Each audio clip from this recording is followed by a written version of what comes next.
ಇವತ್ತಿನ ವಿಶೇಷ ಅಂದ್ರೆ ಮಹಿಳೆಯರಿಂದ ಈ ಉದ್ಘಾಟನೆಗೊಳ್ಳುತ್ತೆ. ಯಾಕಂದ್ರೆ ನಮ್ಮ ಭಾಗದಲ್ಲಿ ಶಬರಿ ದೇವಸ್ಥಾನ, ಕಾಳಿಕಾ ದೇವಸ್ಥಾನ, ರೇಣುಕಾ ದೇವಸ್ಥಾನ, ಹೀಗಾಗಿ ಈ ಎಲ್ಲ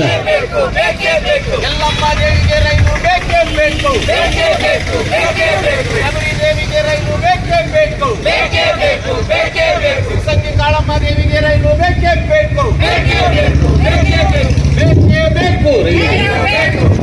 ಬೇಕು, ಬೇಕೇ ಬೇಕು. ಲೋಕಾಪುರದಿಂದ ಧಾರವಾಡದವರೆಗೆ ರೈಲು ಮಾರ್ಗ ಆಗಲೇಬೇಕು. ಈ ಸಲದ ಬಜೆಟ್ ನಲ್ಲಿ ಅನುಮೋದನೆ ಸಿಗಲೇಬೇಕು. ಕೇಂದ್ರ ಸರ್ಕಾರದ ಈ ಸಲದ ಬಜೆಟ್ ನಲ್ಲಿ ಅನುಮೋದನೆ ಸಿಗಲೇಬೇಕು. ಲೋಕಾಪುರದಿಂದ ಧಾರವಾಡದವರೆಗೆ ರೈಲು ಮಾರ್ಗ ಆಗಲೇಬೇಕು. ಬೇಕೇ ಬೇಕು. ಯುವಕ ಯುವತಿಯರಿಗೆ ರೈಲ್ವೆ ಬೇಕು.